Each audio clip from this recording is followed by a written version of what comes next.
saya ingin tegaskan bahwa pemerintah tidak main-main dalam soal akuntabilitas. Pencegahan harus diutamakan, tata kelola yang baik harus didahulukan. Tetapi kalau ada yang masih membandel, kalau ada niat untuk korupsi, ada mens rea, maka silahkan Bapak Ibu digigit dengan keras. Uang negara harus diselamatkan, kepercayaan rakyat harus terus kita jaga.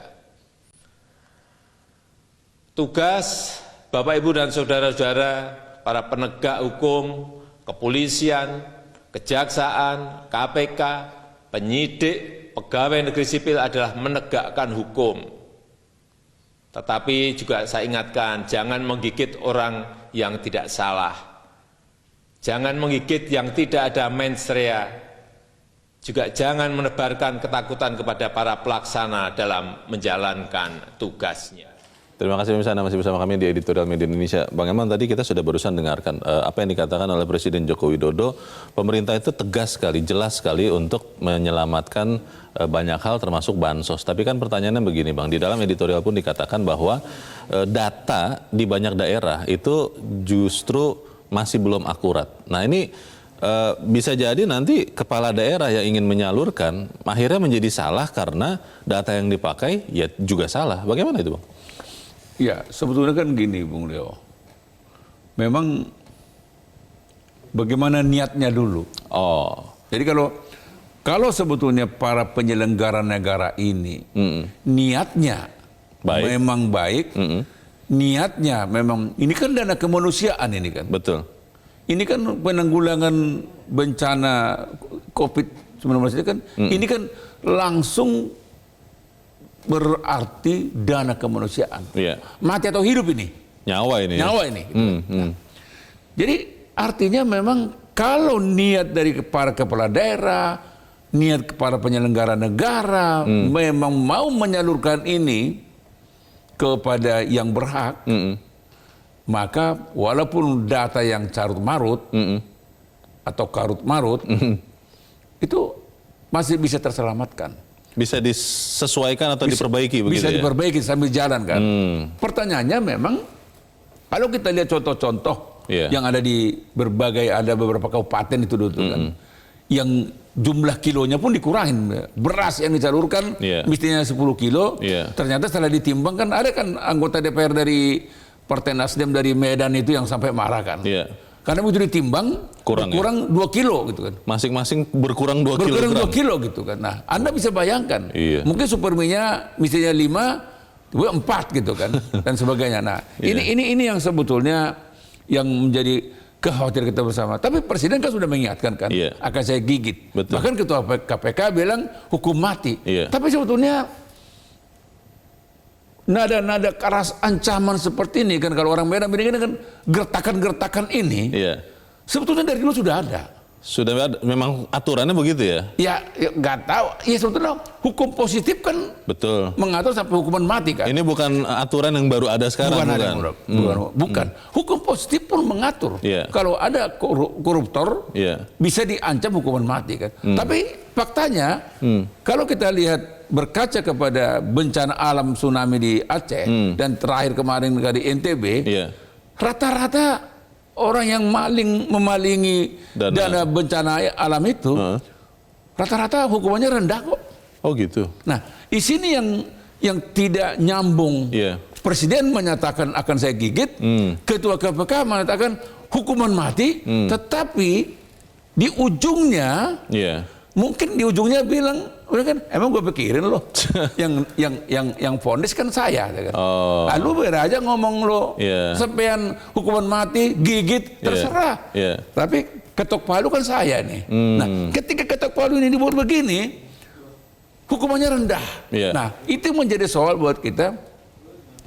Kapan para maling, para pencuri ini merasa takut untuk mengutil dana bantuan ini? Nggak akan pernah itu, Leo. Jadi saya bukan pesimis.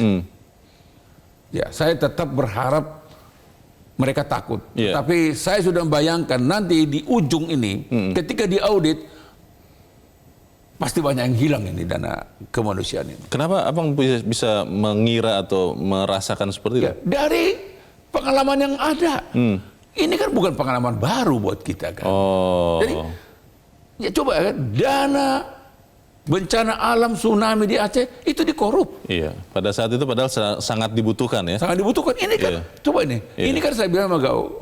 Ini kan soal dana COVID ini kan nyawa. Betul. Tapi dia nggak peduli. Mau hukuman mati kayak, itu pasti dia bilang hukuman mati itu hanya di bibir. Digigit itu juga akan di bibir. Jadi saya mohon maaf, saya jujur aja, saya seringkali saya melihat usaha presiden ini untuk mengancam KPK juga mengancam, tapi kan ternyata itu sia-sia kok. Tapi kalau kita baca data di lapangan, Bang Elman, dan juga dituliskan juga di dalam editorial, ada beberapa kepala daerah yang sebetulnya berusaha juga, seperti yang tadi Abang katakan, walaupun datanya tidak akurat, itu berusaha untuk membantu, mencantumkan data penerima bansos, lalu kalau yang memang tidak berhak boleh lapor, kalau yang memang berhak tapi belum ada boleh menyampaikan juga. Ini kan sebenarnya ada juga penyelenggara-penyelenggara yang baik ya. Itu karena niatnya baik. Tapi ada itu beberapa bupati saya lihat kan dia buat daftar. Betul. Itu bagus kan. Itu cara untuk mengatasi kelemahan. Dia bupati ini tahu kan. Ini data kita masih carut marut kan. Udah kita umumkan aja. Mana yang belum terdaftar, mana yang memang terdaftar tapi tidak layak. Betul. Kan gitu kan? Tapi jumlahnya sedikit. Jumlahnya nyaris tidak terdengar. Pertanyaannya adalah, apakah kemudian kita hanya bisa pasrah, Bang, atau kita juga bisa bergerak kalau memang para penyelenggara ini masih tidak mematuhi arahan untuk menggigit tadi. Tapi kita harus jeda dahulu, Bang Ilman dan Musa tetap bersama kami. Editorial Media Indonesia segera kembali.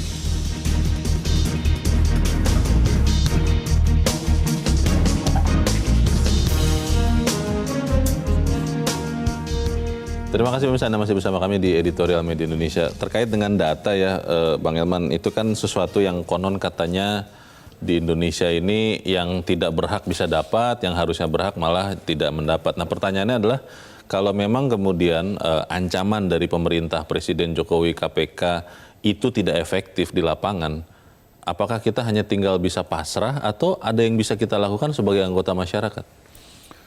Ya, memang ya kalau anggota masyarakat kan tidak bisa berbuat banyak, apalagi soal penegakan hukum ini. Karena masyarakat tidak punya akses, tidak punya kekuatan. Kan kita kan nggak boleh juga menekankan.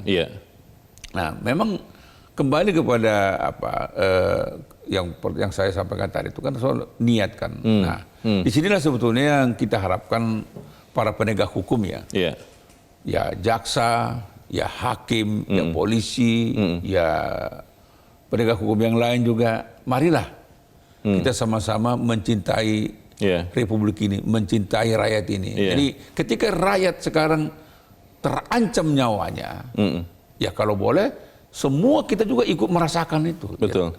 Ya hakim terutama, ya jaksa, ya kan. Nah, ketika ada kasus misalnya yang menyelewengkan uang negara ini, ya mestinya juga mereka juga ikut merasakan bahwa ini perbuatan yang tidak termaafkan, gitu kan. Karena dia telah membiarkan nyawa orang hilang gara-gara ini kan. Begitu kan kita bisa samakan orang yang maling terhadap dana bantuan COVID ini kan.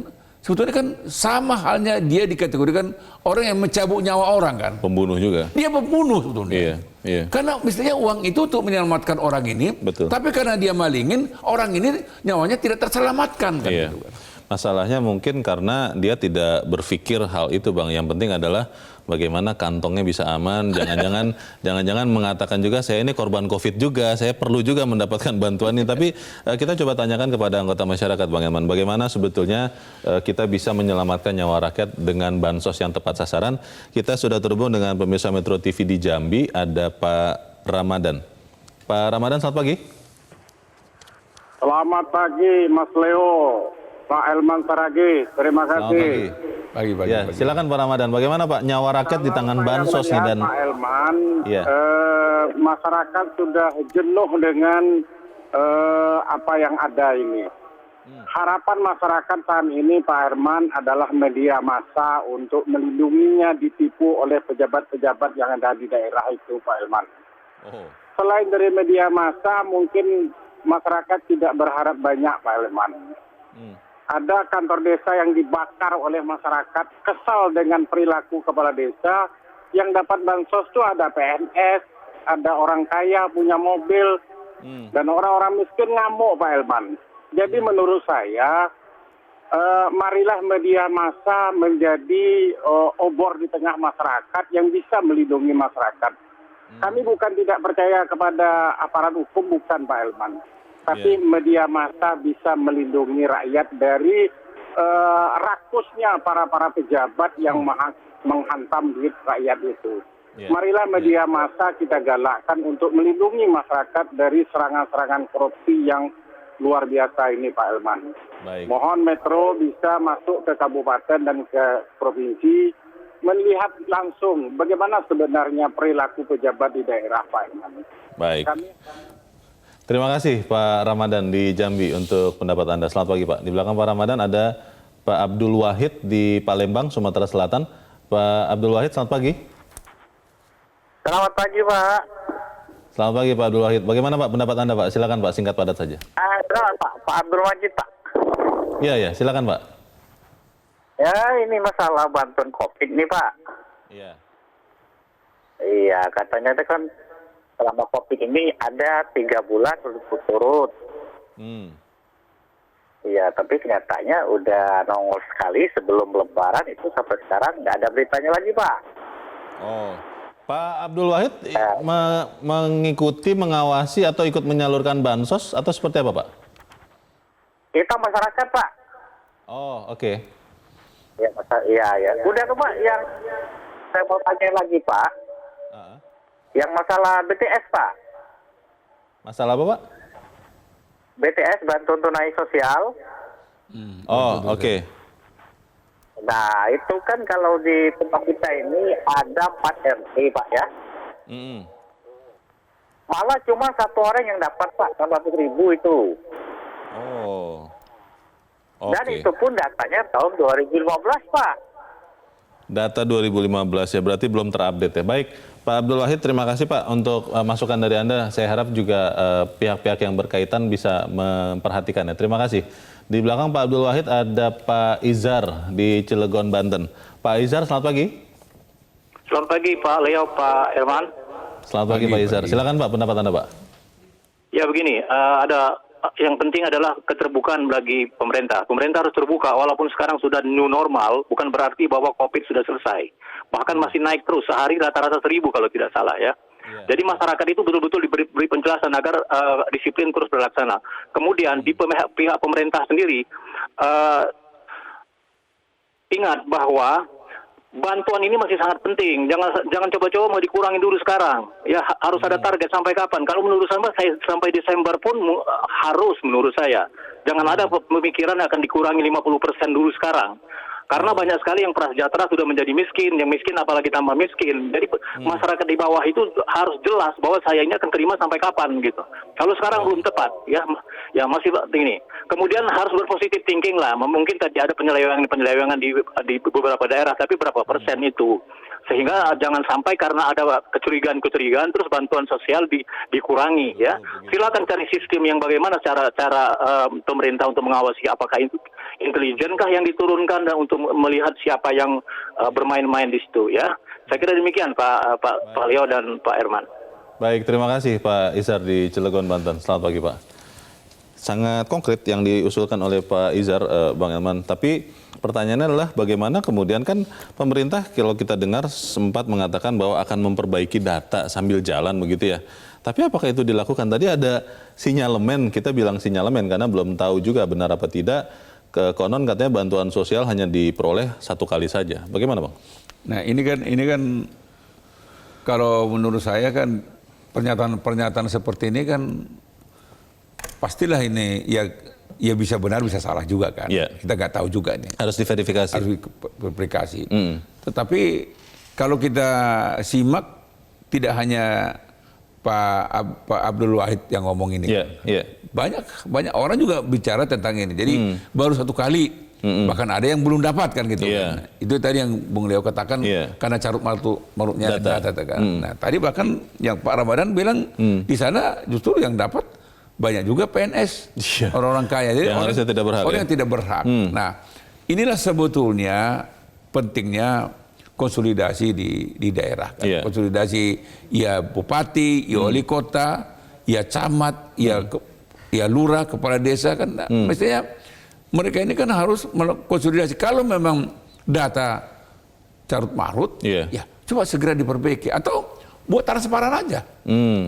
Dia transparan di setiap desa. Nih di desa ini yang dapat si A, B dan C dan seterusnya kan. Nah, kalau ada di antara yang dapat itu tidak seharusnya, nah langsung dikoreksi kan. Nah, kalau ada yang tidak dapat, itu juga terkoreksi. Yang seharusnya dapat ya, nah, tapi tidak tercantum ya.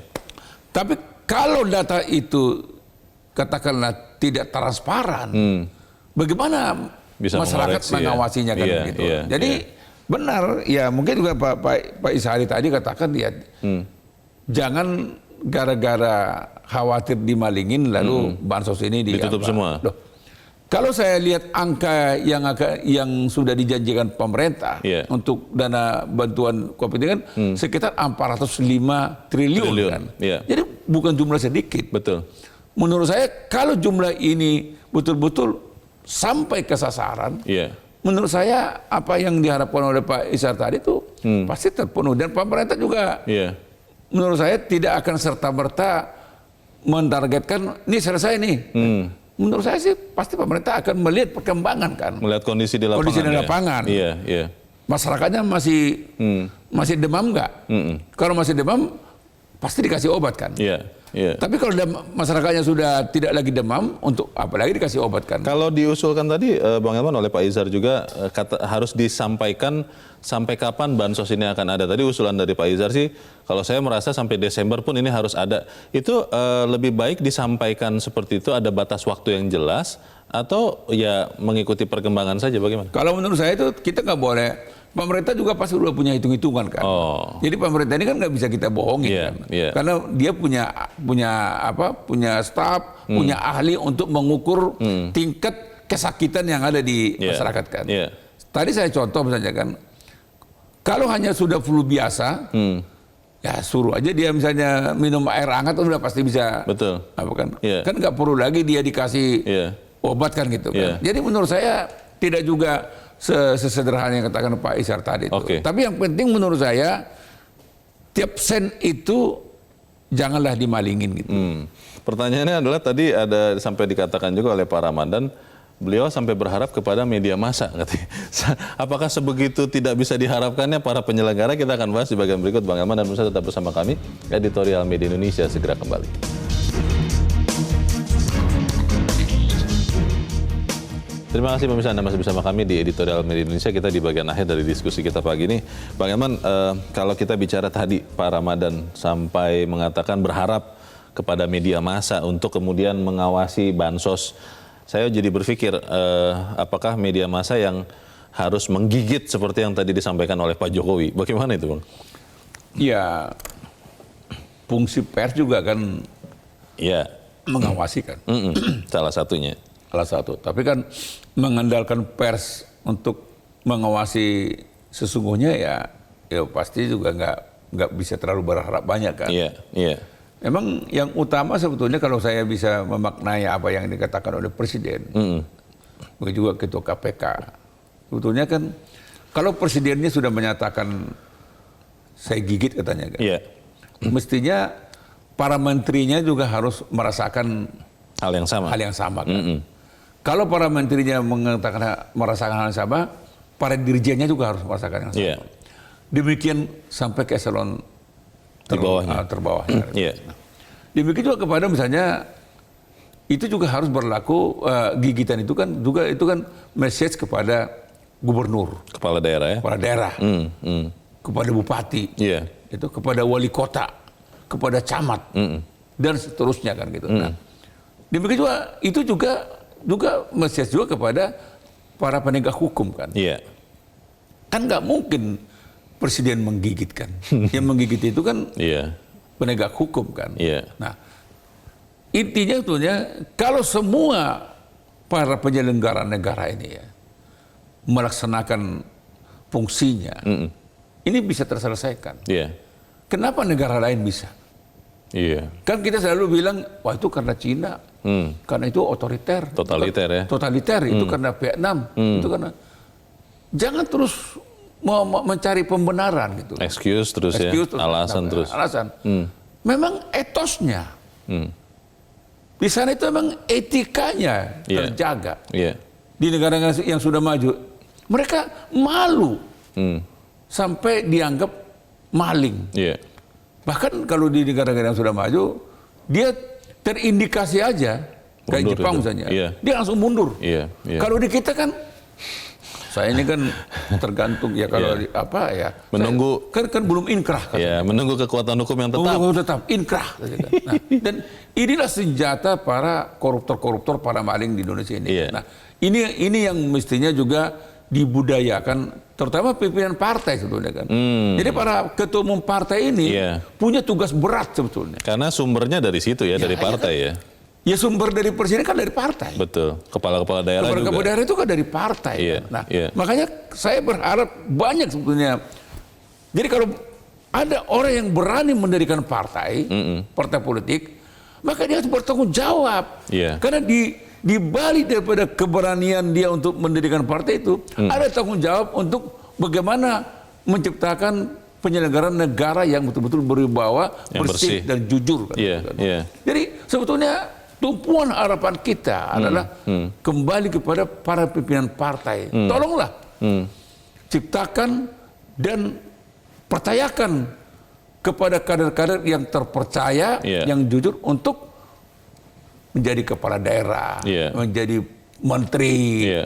menjadi duta besar atau Iya. terserah lah. Ya, kalau bicara penanganan atau pengawasan penyaluran bansos yang sekarang sedang berjalan, Bang, kan tadi kita sudah membahas, Bang Elman meriset bahwa belum melihat ada pernah koruptor dana bantuan atau bansos ini yang sampai diancam hukuman mati begitu. Nah, itu kan tidak ada efek jera untuk masyarakat. Apakah memang perlu diberikan semacam test case begitu oleh KPK atau oleh penegak hukum yang lain supaya kemudian orang-orang ini benar-benar jera dan takut untuk memalingi dana bansos ini?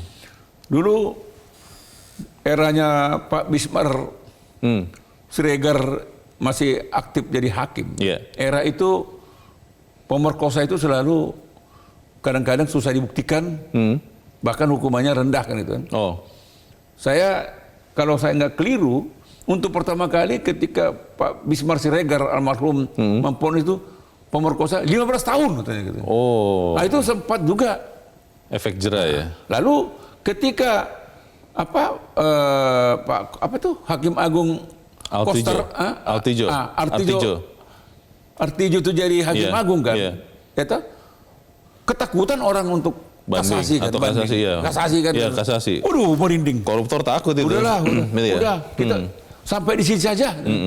Malah mungkin mereka tolonglah jaksa jangan kasasi gitu. Udahlah 6 tahun dah. Terima saja di Terima bawah saja, ya, gitu kan. jangan sampai ke atas. Bahaya itu. Jadi menurut saya bisa kok.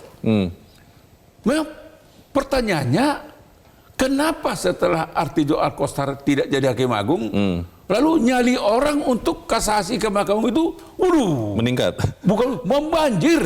Kalau meningkat kayak air bah. Oh. Jadi Iya. dan memang faktanya Iya. ya ada yang bebas, Iya. ada yang dikurangi. Memang efektif ya. Oh efektif, nikmat.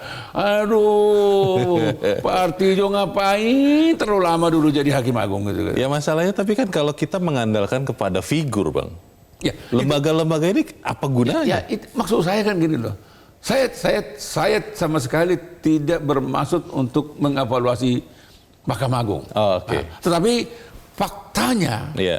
kan begitu kan. Iya. Faktanya ketika ada seorang Artijo di Hakim Agung, waduh, Orang takut. semua. orang takut Iya. kan begitu. Iya. Nah, ketika ada seorang Jaksa Agung Baharudin Lopa, orang juga takut kan begitu. Iya, iya. Kan begitu. Jadi Iya. sebetulnya bisa.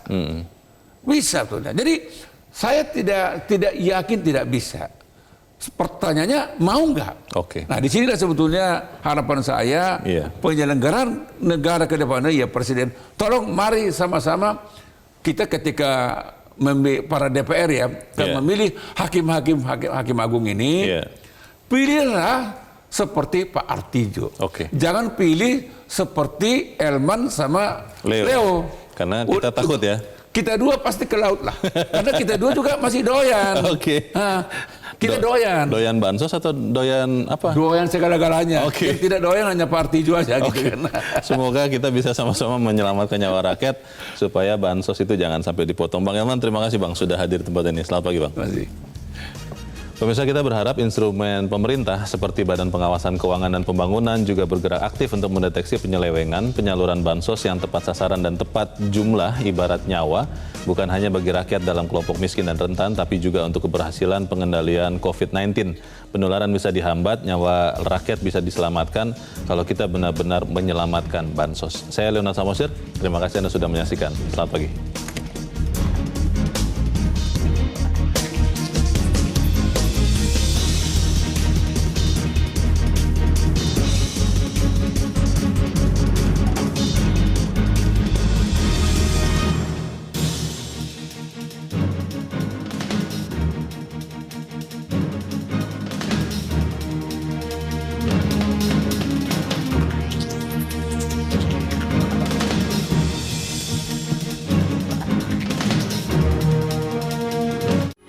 Metro TV, knowledge to elevate.